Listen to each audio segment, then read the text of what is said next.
As we celebrate this feast of St. Mary MacKillop, our first saint, it is perhaps worthwhile reflecting upon the wisdom of our own local wordsmith, Archbishop Mark, who during the week penned some words of wisdom regarding the story of Mary. This is what Archbishop Mark had written in his moment of reflection through the week. He said, "The first thing to say about St. Mary MacKillop is that she is one of us. She was born in Brunswick Street, not in the Valley, but Fitzroy in Melbourne. Her vocation took her to Panola in South Australia, where she would establish the principal house of the Sisters of St. Joseph. As the leader of her order of teaching sisters, Mary would visit Brisbane, where she would set about to establish Josephite communities, as in other places. The role to provide education to the Catholic children of our land. Her roots were Scottish, but there's something unmistakably Australian about the kind of holiness that we see in Mary MacKillop. Visionary, yet pragmatic, strong-willed, but obedient. Mary was a woman of action, but trusted in God's providence. All of these tensions make her an Australian saint. And then after many years of faithful service, as her life came to an end, she died in Sydney. These are the wise words of Archbishop Mark about St. Mary of the Cross MacKillop. As I read them through the week, I was struck by all that Archbishop Mark had shared with our archdiocese. But I was struck most of all by his first acknowledgement of Mary, that she was indeed one of us. With all that had followed about St. Mary MacKillop, it was obviously that she was indeed one of us. Her life flowed out of her Australian experiences as she travelled the length and breadth of our land, responding to the needs of the children who would benefit from her willingness to create a process of Catholic education. Mary MacKillop would endeavour to act and to make a difference in her world by the life that she chose to live. Then was the support of Father Julian Tennyson Woods, who shared the journey with her, and of the other many women who would join with Mary and would form the Sisters of St. Joseph throughout this land that we all call home.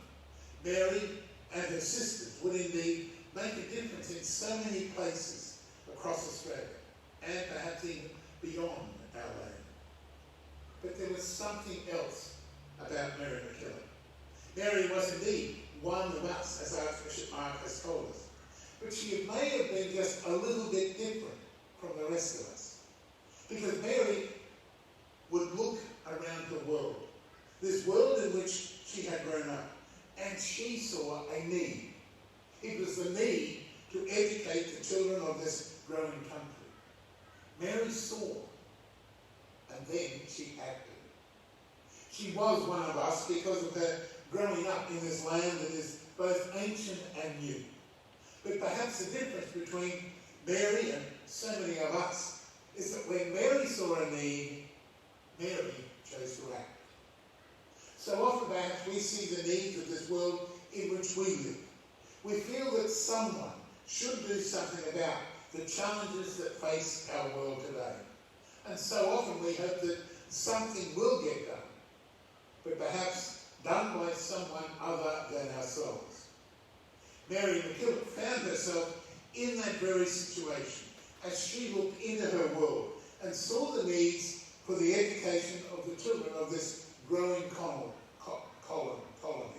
And Mary did something about it. At this time in our lives, even in the midst of our COVID pandemic, our parish community is also looking to see the needs of our world. We are preparing for our parish summer. When it will be is at this stage uncertain, as we had to postpone the event from next Saturday due to the COVID lockdowns that are impacting upon our lives at this time.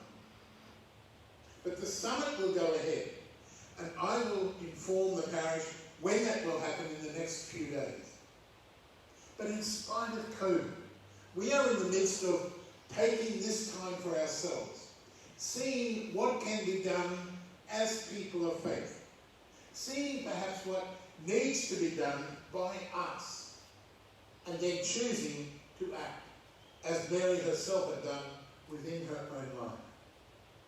So Mary MacKillop was indeed one of us, having spent her life travelling this great land, finding ways to use her particular gifts and talents to build this kingdom of God in the midst of this land that she did call home.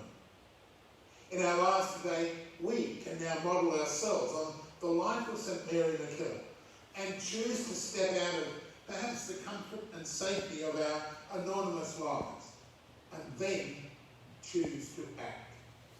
There are many areas of life and ministry within our church that are so very much in need of a community of people who are willing to undertake leadership roles on behalf of the community to which we belong. Each of us is gifted.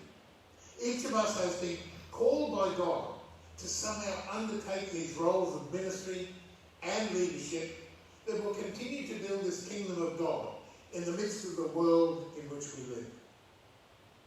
Now is the time for us to walk in the footsteps of St. Mary MacKillop and choose to respond to the needs that we see in the world around us. Mary was indeed one of us, and by her life and by her ministry, Mary showed us the way that we too can go today. But to be successful, to be the instruments of God's kingdom for our world and for our own people, it's important for us to choose to act.